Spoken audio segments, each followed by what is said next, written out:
దేవునికి స్తోత్రము. క్రీస్తునందు ప్రియ దేవుని బిడ్డలారా, దేవుడు గత రాత్రి అంతా మనల్ని కాచి కాపాడి ఉదయకాల సమయంలో ఆయన సన్నిధిలో చేరి ఈ రీతిగా ఆరాధించుటకు ఇచ్చిన సమయాన్ని బట్టి దేవునికి వందనాలు. కూడి వచ్చిన మీ అందరికి ప్రభు అయిన యేసుక్రీస్తు పేరిట శుభాభివందనాలు. యూట్యూబ్ ద్వారా వాక్య వింటున్న బిడ్డలకు కూడి వచ్చి మీ అందరికీ ప్రభు పేరిట షాలోం, సమాధానము కలుగును గాక. మనల్ని మన కుటుంబాలను దేవుడు దీవించి ఆశీర్వదించును గాక. ప్రియ సంగమా దేవుని బిడ్డలారా, నిన్న గమనించినట్లయితే నిన్న మనం చెప్పుకున్న ధ్యానములో గెస్సేమనే వనములో యేసుక్రీస్తు ప్రభు వారు ఒలీవల కొండ మీద ఉన్నటువంటి గెస్సేమనే వనములో యేసుక్రీస్తు ప్రభు వారు ప్రార్థన చేసుకుంటూ ఉండగా రాణోవారు అంటే సైనికులు వచ్చి ఆయనను పట్టుకొని వెళ్ళారు. ఆయనను పట్టుకొని వెళ్ళిన తర్వాత ఎక్కడికి తీసుకెళ్లారు? ఆయన్ని గెస్సేమనే వనము నుండి ఎక్కడికి తీసుకెళ్లారు? పట్టుకొని వెళ్ళారు. బందిపోటు దొంగను పట్టుకున్నట్టు, లేకపోతే ఒక నేరస్తుడిని పట్టుకున్నట్టు పట్టుకొని ఆయన్ని తీసుకొని వెళ్ళారు. ఎక్కడికి తీసుకొని వెళ్ళారయ్యా అని అంటే, మొట్టమొదటి ఇప్పుడు మనం చదవబడిన లేఖన భాగంలో యోహాను సువార్త 18వ అధ్యాయం 12 నుండి 14 వచనాల్లో, అంతటా సైనికులు సహస్రాధిపతియు యూదుల బంట్రోతులను యేసును పట్టుకొని ఆయనను బంధించి మొదట అన్నా యొద్దకు ఆయనను తీసుకొని పోయిరి. అతడు ఆ సంవత్సరము ప్రధాన యాజకుడు అయినటువంటి కయపాకు మామ. ఎక్కడికి తీసుకొని వెళ్ళారు? యేసుక్రీస్తు ప్రభువాన్ని బంధించారు కదా. బంధించడం మాత్రమే కాదు, మొదట ఆయన పట్టుకున్నారు, బంధించారు. ఒక నేరస్తుడిని కానీ ఘోరమైన పెద్ద క్రిమినల్స్ని పట్టుకున్న రీతిగా పట్టుకొని బంధించి ఆయన లాక్కుంటూ తీసుకెళ్ళారు. ఎక్కడ తీసుకెళ్లారంటే అన్నా అనే వ్యక్తి వద్దకు తీసుకెళ్లారు. ఈరోజు మన అంశం ఏమిటంటే 6 తీర్పులు, ఒకటి కాదు, రెండు కాదు, 6 తీర్పులు. ప్రపంచంలో ఎక్కడా కూడా జరగని తీర్పు ఆ రాత్రికాల సమయంలో జరిగింది. ప్రియ సంగమా, యేసుక్రీస్తు ప్రభువుని మొట్టమొదట అన్నా ఎద్దుకు తీసుకెళ్లారు. అక్కడ తీసుకెళ్ళినప్పుడు అక్కడ పరిస్థితులు ఎట్లా ఉన్నాయ్యా, అక్కడ వాతావరణం ఎట్లా ఉందయ్యా అంటే, అది రాత్రికాల సమయమైన అందరూ మెలుగుతూ ఉన్నారు. కారణం ఏంటంటే అది పస్కా పండుగ కాలము. ప్రపంచంలో ఉన్న యూదులు ఎక్కడెక్కడ ఉన్న వారందరూ సంవత్సరానికి 3 మార్లు యెరూషలేముకు వెళ్ళాలా. వెళ్ళడమే కాదు, పస్కా పండుగకు కంపల్సరీ వెళ్ళాలా. పస్కాలో వారు ఇవ్వవలసిన బలి అర్పణలు ఇవ్వటము సిద్ధపాటు కలిగి వెళ్తారు. అంటే పోత తీసుకొని గొర్రెల మేకలు తీసుకొని పోరు కదా. వాళ్ళు దూర ప్రయాణం నుండి వచ్చిన వాళ్ళు ఏం చేస్తారంటే జర్నీ చేసుకొని వెళ్ళి అక్కడికి వెళ్ళిన తర్వాత అక్కడ కొనుక్కుంటారు. ఏదైనా సిద్ధపడి శుద్ధీకరించుకొని, స్నానాలు చేసుకొని శుద్ధీకరించుకొని అన్నీ కొనుక్కొని సిద్ధపడటానికి 3 దినాలు సిద్ధపాటు చేసుకుంటారు. మరి అటువంటిది జనము కిక్కిరిసిపోయి ఉన్నారు. అందుకే యేసు పస్కా పండుగలో మీ బోధకుడు ఏమి సూచక్రియలు చేయడాన్ని ప్రభు శిష్యులు అడుగుతారు కదా. గ్రీకు దేశస్తులు అంటే అన్యులు వస్తున్నారు, యూదులు వస్తున్నారు, రకరకాలైన వాళ్ళు వాడికి వచ్చారు. జనంతో నింపబడిపోయింది. ఆ వీధులన్నీ ఎలా ఉన్నాయి అంటే జనంతో ఉన్నాయి. అంగళ్ళని, కొట్లన్నీ కూడా తెరవబడి ఉన్నాయి. ఎప్పుడు ఎవరు వచ్చి ఏ రాత్రికాల సమయంలో, ఇప్పుడు మనకు కూడా పండుగ సమయంలో షాప్స్ అని ఓపెన్ చేస్తారు కదా, ఎప్పుడు ఏ సమయంలో వచ్చి వాళ్ళు ఓపెన్ చేస్తారో తెలియదు. ఒకటి. రెండవది, వాళ్ళది మనమేమో సూర్యుని ప్రకారము మనకి క్యాలెండర్ ఉంటుంది. సూర్యమానం ప్రకారం అనుకుంటే క్యాలెండరు. యూదులకు చంద్రమానం ప్రకారం ఉండే క్యాలెండరు. అంటే సాయంకాలము 6 దగ్గర నుండి వాళ్ళకి దినం ప్రారంభం అవుతుంది. మనకి రాత్రి 12 దగ్గర నుండి ప్రారంభమైన రీతిగా వాళ్ళకి సాయంకాలం 6 గంటల నుండి ప్రారంభమైంది కదా. ప్రారంభం అయిన వెంటనే ఎవరు కూడా నిద్ర పోరు. పైగా పండగ సమయము, తెల్లవారితే పండుగ, ఆ తెల్లవారితే పస్కా పండుగ, ఆ తెల్లవారితే మహావిశ్రాంతి దినము. అంటే 49 సంవత్సరాలకు ఒకసారి వచ్చే మహావిశ్రాంతి దినం అంటారు. అన్నీ కలిసి వచ్చే రీతిగా ఆ రాత్రికాల సమయంలో ప్రభువాన్ని పట్టుకొని ఎక్కడికి తీసుకెళ్లారంటే అన్నా అనే ఒక వ్యక్తి వద్దకు తీసుకెళ్లారు. అంతేకాదు, ఈ తీసుకెళ్లే ముందు ఈ ప్రభువుని సిలువ వేసిన సమయం ఎటువంటి సమయం అంటే వసంత క్రాంతి పాత అంటారు. అంటే పొద్దున పూట ఎంత సమయమో సాయంత్రం కూడా ఒకే సమయంగా ఉంటుంది. ఇప్పుడు మన చలికాలం అయితే రాత్రి ఎక్కువ ఉంటుంది, పగలు తక్కువ ఉంటుంది అంటాము. ఎండాకాలం అయితే పగలు ఎక్కువ ఉంటుంది, రాత్రి తక్కువ ఉంటుంది, నిద్ర చాలటం లేదంటాం. కానీ ఈ సమయం ఏ సమయం అంటే వసంత క్రాంతి పాత, అంటే పగలు రాత్రి 2 సమానంగా ఉన్న సమయము. అంత మాత్రమే కాదు, ఆ రోజు పౌర్ణమి సమయం కూడా. తెల్లవారితో పస్కా పండుగ పౌర్ణమి సమయం. ఇప్పుడు మనకి ఈరోజు పౌర్ణమి ఎలాగుందో అలాగ పౌర్ణమి సమయము నిండు వెన్నెల ఉంటుంది. ఈ పండుగ సమయంలో ఆయన అక్కడ తీసుకెళ్ళి తీర్పు తీర్చడం మొదలుపెట్టారు. ఆలస్యం చేద్దామా? ఆలస్యం చేయాలంటే పస్కా గొర్రె పిల్ల వలె వధించాలి. లేఖనం నెరవేరాలి కదా. అపోస్తలుడైన పౌలు కూడా చెప్పాడు కదా, ఈయన పస్కా గొర్రె పిల్ల వలె వధించబడ్డాడని చెప్పాడు కదా. ఇదిగో లోక పాపాన్ని మోసుకొని పో దేవుని గొర్రె పిల్లని బాప్తిస్మిచ్చి యోహాను చెప్పాడు కదా. పాత నిబంధనలో వదకు తేబడి గొర్రె పిల్ల మౌనంగా ఉందని 53 యెషయా చెప్పాడు కదా. ఇవన్నీ నెరవేరాలా. పస్కా పండుగ సమయంలో ఎవరు కావాలంటే బరబ్బాని విడిచిపెట్టి మాకు క్రీస్తు వారే యేసు ప్రభు వారే కావాలని అన్నారు. అన్ని తీసుకొని వచ్చినప్పుడు అన్నా ఎద్దుకు తీసుకెళ్ళాడు. అసలు ఈ అన్నాస్ ఎవరయ్యా అంటే, అన్నాస్ అనే మాటకు దేవుని కృప, దేవుని కృప. ఇతడు ఎవరయ్యా అంటే యూదుల ప్రధాన యాజకుడు, మాజీ ప్రధాన యాజకుడు, యూదుల ప్రధాన యాజకుడు ముఖ్యుడు కూడా ఇతడు. యేసుక్రీస్తు ప్రభు వారు ఉన్నప్పుడు కురేనియా సిరియా దేశానికి అధిపతి అయినప్పుడు మనం చదువుతూ ఉంటాం. కురేనియా ఆయన అధిపతి ఉన్నప్పుడు క్రీస్తు శకము 6-7 సంవత్సరం మధ్యకాలంలో ఇన్ని ప్రధాన యాజకునిగా ఏర్పాటు చేశాడు. కురేనియా అనే అతను 6వ సంవత్సరం 7వ సంవత్సరం మధ్యకాలంలో ఇన్ని ప్రధాన యాజకులు చేస్తే క్రీస్తు శకం 15 సంవత్సరాల వరకు 6-7 నుండి పదవి ఎక్కాడు కదా. క్రీస్తు సంవత్సరం 15వ సంవత్సరం వచ్చే వరకు కూడా అంటే 9-10 సంవత్సరాల పాటు ఇతను ప్రధాన యాజకుడిగా చేశాడు. కానీ అంత అక్రమము చేయటాన రోమా గవర్నమెంట్ చేత తప్పించబడ్డాడు. అయితే ఈయన తర్వాత ఇంకా 3 వచ్చారు. ఈయన కొడుకులు కూడా వచ్చారు. ఈయనకు 5 కొడుకులు ఉన్నారు. ఈయన తర్వాత 3 వచ్చారు. ఈ 3 కూడా తప్పించబడ్డారు. ఈయన వలే లంచాలకు ఇదే న్యాయాన్ని త్రిప్పివేసేవాడుగా ఉన్నారు, కపటంగా ఉన్నాడు. ఈయన తప్పించేసిన తర్వాత ఈయన తర్వాత 3 తప్పిపోయిన తర్వాత ఈయన మేనల్లుడు అయిన కైపా ప్రధాన యాజకుడిగా ఉన్నాడు. అయితే గమనించండి, అన్నా దగ్గరికి తీసుకెళ్లారు. అన్నా దగ్గరికి ఎందుకు పంపించారయ్యా అంటే కైపాని పంపించడం జరిగింది అక్కడికి అన్నా ఎద్దుకు. కైపా అప్పుడు ప్రధాన యాజకుడిగా ఉన్న పెత్తనమంతా చేసేది అన్నానే.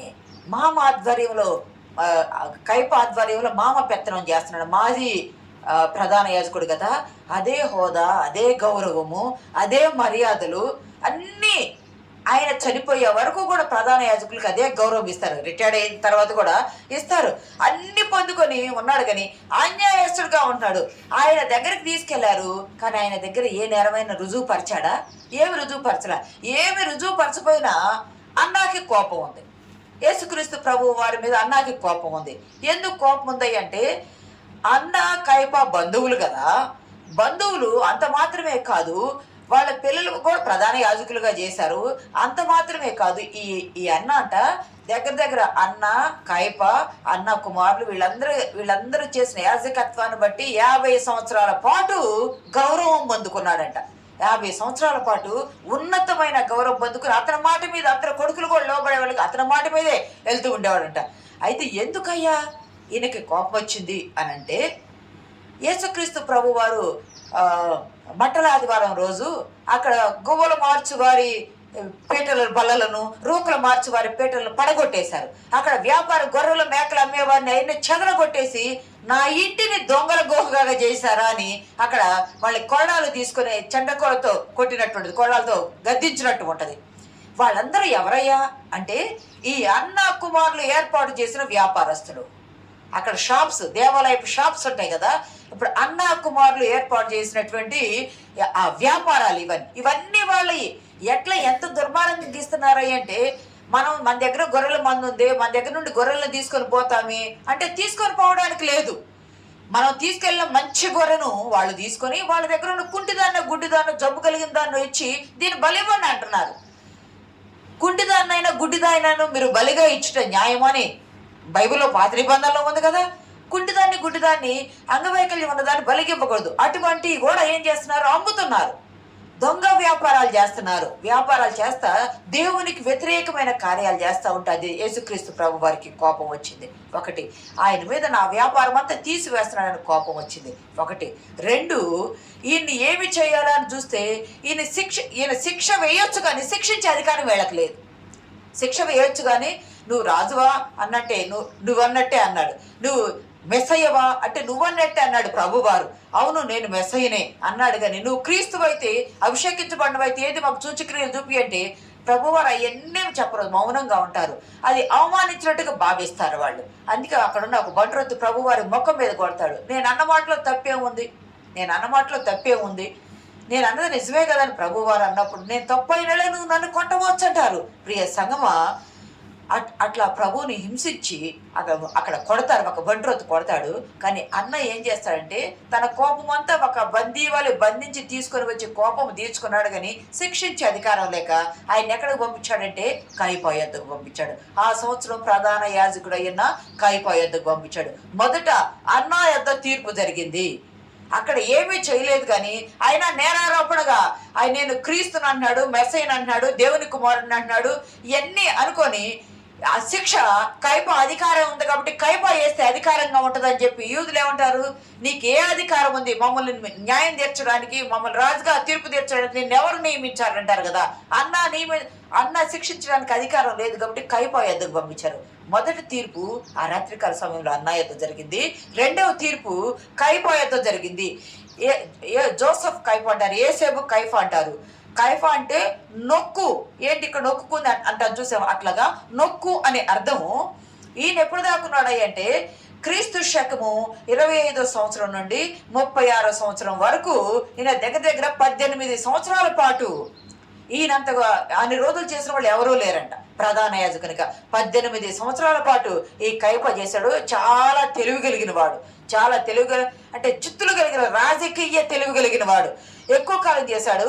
ఈయన ఎవరై అంటే ఈ అన్నాకి ప్రధాన మాజీ యాజకుడైన అన్నాకి మేనల్లుడు అన్న సలహా ప్రకారమే నడిచేవాడు.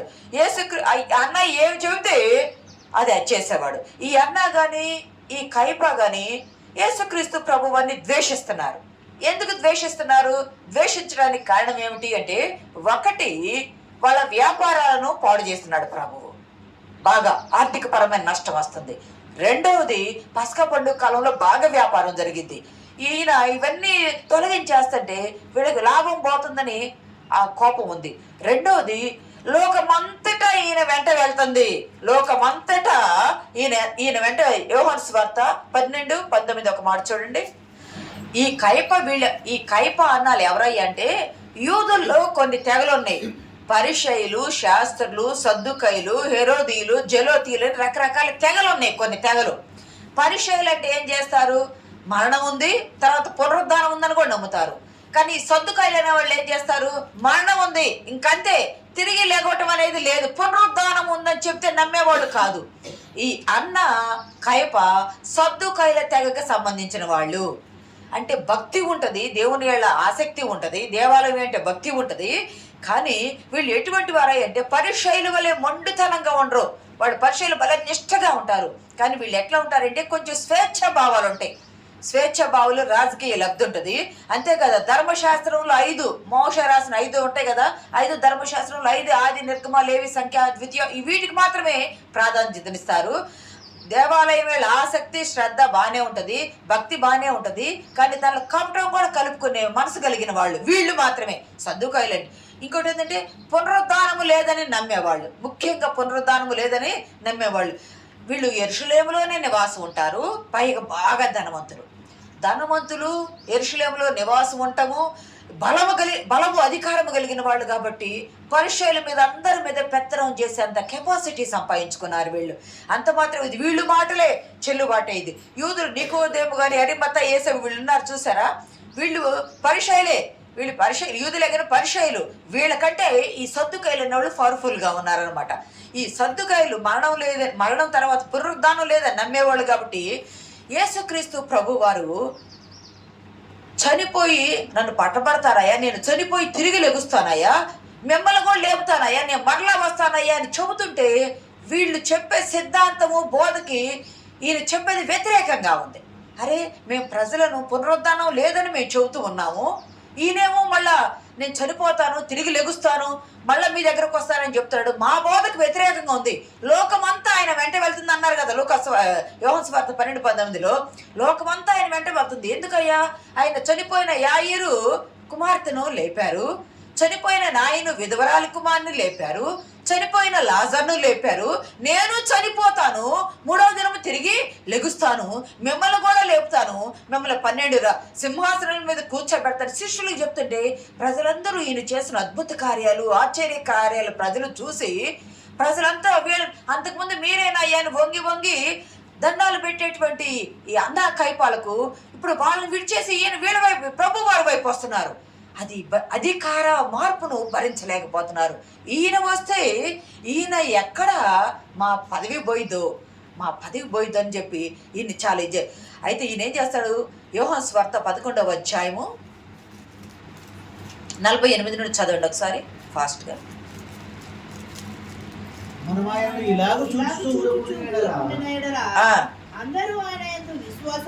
మనము ఆయన ఎట్లాగా ఆయన సూచక్రియలు చేస్తుంటే, ఆయన ఆహారం పెడతా ఉంటే, రోగులను బాగు చేస్తా ఉంటే, వీళ్ళు ఏం చేస్తున్నారు?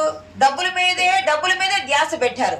ఒకరి నిమిత్తం ఏమీ చేయట్లా, మేలైనది ఆహారము పెట్టట్లేదు, వస్త్రాలు ఇవ్వట్లేదు, రోగాలు బాగు చేయట్లేదు, చనిపోయిన వారు లేవట్లేదు. ప్రభు వారు ఎన్ని చేస్తుంటే మనం ఎలాగ చూస్తానే ఉన్నాం అనుకో, లోకమంతా ఆయన వెంట వెళుతుంది. ఆదాం పోయిద్ది, అధికారం పోయిద్దని తలంచి 50-51 ఒక మాట చూడండి. ప్రజలందరి కొరకు మన జనమంతయు నశించిపోకుండా ఉండునట్లు ఎవరైనా ఒక వ్యక్తి ప్రజల కొరకు చనిపోవటం మీకు యుక్తమని మీరు ఆలోచించుకున్నారు. ఏం చెప్తున్నాడంటే ఈ కైప ఆ సంవత్సరం ప్రధాన యాజకుడు కదా, అధికార వస్త్రాలు యూరీము తుమీము లాంటి అన్ని ధరించుకొని ఉంటాడు కదా. ప్రధాన యాజకుని వస్త్రాలు అహరోనుకు ధరించిన ప్రధాన యాజకుని వస్త్రాలు ధరించుంటాడు కదా. అధికారం అంటే అప్పటి రోజుల్లో ఏమనుకుంటారంటే దేవుడే వీళ్ళ ద్వారా మాట్లాడించాడనే అన్న భావంలో ఉండేవాళ్ళు అనమాట. అయితే మనం గమనించినట్లయితే అగస్టిన్ అనే ఒక భక్తుడు అంటాడు, ప్రధాన యాజకులు అంటే దేవుని స్వరూపము అనేవాడు. ఇక్కడ మనం గమనించినట్లయితే ఈయన ప్రజలకు చెప్తాడు, ఇవన్నీ ఆలోచన చేసి ప్రజలందరి కొరకు ఒక మనిషి చనిపోవట ఉపయుక్తం, మంచిది. ఆయన ఏం చేస్తాడు? చెదిరిపోయారు కదా, యూదులందరూ ఎక్కడెక్కడో చెదిరిపోయారు కదా, ఈ చెదిరిపోయిన వారందరినీ దేవుని పిల్లల్ని ఏకం చేస్తాడు ఆయన చనిపోవటం. ఆయన ఒక మనిషి చనిపోవటం నేను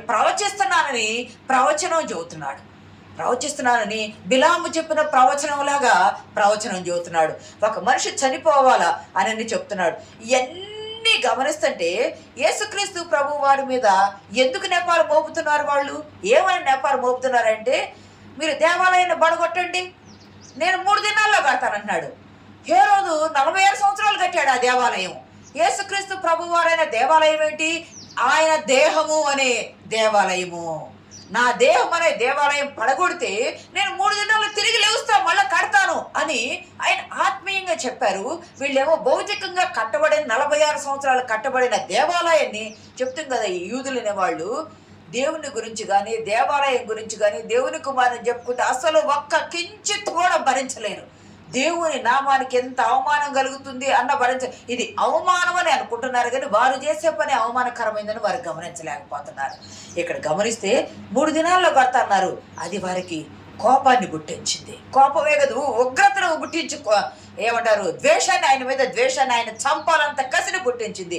రెండవది, నువ్వు దేవుని కుమారుడమైన క్రీస్తువా అంటే అవును నేనంటాడు. మత్తయి సువార్త 14:62 అవును నేను దేవుని కుమారుడు క్రీస్తువా, దేవుని ఎదురు నుండి వచ్చావా అంటే అవును నేను దేవుని ఎదురు నుండే వచ్చానంటే దేవదూషణ చేస్తున్నాడు. అంతేకాదు ఈయన అక్కడికి వెళ్ళి ఏం చెప్తున్నారు? కైసరుకు పన్ను ఇవ్వద్దు, నేను యూదులకు రాజును అంటున్నాడు. దేవాలయాన్ని పడగొట్టి 3 దినాల్లో కడతానంటున్నాడు. నేను దేవుని కుమారుడిని అంటున్నాడని ఇవన్నీ చెప్పడానా మా పదవులు ఎక్కడ పోతాయో, మా అధికారం ఎక్కడ పోయిద్దో, మా ధనం ఎక్కడ పోయిద్దో, ప్రజలు మమ్మల్ని గౌరవించే గౌరవ మర్యాదలు ఎక్కడ పోతాయో ఇవన్నీ తలంచి ఈయన చనిపోవట, ఈయన ఉంటే ఎప్పుడైనా మనకు ప్రమాదమే, కాబట్టి ఈయన చంపివేయటం మంచిదని ఆ పస్కా పండుగ సమయంలో ఒక ఆలోచన చేశారు. మనకు కీడు రాకుండా అక్కడ చనిపోవాలని చెప్పాడు. దేవాలయాన్ని ఇంకొక ఆలోచన ఏముందంటే, దేవాలయాన్ని పడగొట్టమంటున్నాడు ఈయన. నేను 3 దినాల్లో కడతానంటున్నాడే. ఎవరైనా దేవాలయాన్ని పడగొట్టారనుకో, ఇంకా పడగొట్టిన దేవాలయాన్ని కడతాడో లేదో మనకు తెలియదు, కానీ రోమీలు వచ్చి ఈ స్థలాన్ని ఆక్రమించుకుంటారు. రోమీలు వచ్చి ఈ స్థలాన్ని ఆక్రమించుకుంటారు. ఇంకా చెదిరిపోయిన మనందరం ఇంకా అంతే చెదిరిపోతాము. మళ్ళీ మనం ఒక చోట ఉండలేమని చెప్పి ఈ అన్నా కైపలు, బంధువులు, ప్రధాన యాజకులు వీళ్ళందరూ దేవాలయంలో అపోస్తల కార్యాలు 4వ అధ్యాయము 4-5 వచనాలు చూడండి ఒకసారి. వాక్యము విన్న వారిలో అనేకులు నమ్మిరి. 5వ వచనం. మర్నాడు వారు వారి అధికారులను, పెద్దలను, శాస్త్రులను యెరూషలేములో కూడుకొనేది. ప్రధాన యాజకుడైన అన్నయు కయపయు, యోహానును, అలెగ్జాంద్రును, ప్రధాన యాజకుని బంధువులందరూ వారితో కూడా ఇక్కడ గమనిస్తే యేసుక్రీస్తు ప్రభువు చనిపోయి సమాధి చేయబడి తిరిగి లేచిన తర్వాత అందరూ ప్రత్యక్షమైన పేతురు ఇక్కడ బోధిస్తూ ఉన్నాడు కదా. కుంటి వారిని బాగు చేయటం చూస్తున్నారు కదా.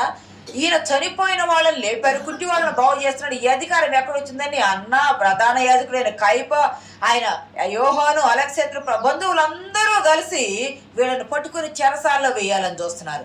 ఇక్కడ గమనిస్తే మొదట 6 తీర్పులు అనుకున్నాము. అన్నా యొద్దకు వెళ్ళారు. రెండవది కయప యొద్దకు వెళ్ళారు. అయితే కయప ఈయన్ని శిక్షించాలని చూశాడు, మరణదండన వేయాలని చూశారు. మరణదండన వేయాలని చూస్తే మరణదండన వేసే అధికారం లేదు. కయపకు మరణదండన వేసే అధికారం లేదు. పైగా పస్కా పండుగ సమయము, అటువంటి చేయడానికి వీల్లేదు. కాబట్టి ఈయన ఎక్కడ తీసుకెళ్లారు? కయప యొద్ద నుండి ఎక్కడ తీసుకెళ్లారు? అధికార మందిరానికి తీసుకెళ్లారు. యూదుల సభ, న్యాయ సభ, సన్నిహెడ్రిన్ సభ అంటారు. దానిలో 71 మంది మనుషులు ఉంటారు. అది దేవాలయంలోనే ఒక పక్కన ఉంటుంది. 71 మంది మనుషులు.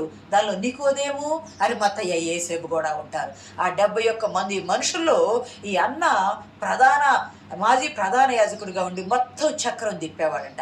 అన్న మాట ప్రకారం ఈ కయప నడిచేవాడు. మొదటిదేమో అన్న యొద్ద, రెండవది కయప యొద్ద, మూడవది అధికార మందిరానికి తీసుకెళ్ళు. 22:46 22 అధికార మందిరము, సన్నిహెడ్రిన్ సభ అంటారు. దీన్ని ప్రియతోరియమ్మను సభ అని కూడా అంటారు. ఇక్కడ గమనిస్తే యూదుల అధికార న్యాయ సభ ఆ రాత్రి కయప ఇంటి సభ్యులందరూ చేరారు. కయప శిక్ష వేయాలనుకున్నాడు, కానీ శిక్షించే అధికారం లేనందున ఏదైనా ఈ సభలో ఏం చేస్తారంటే ఏ సమస్య గురించి అయినా చర్చిస్తారు, న్యాయం చూస్తారు.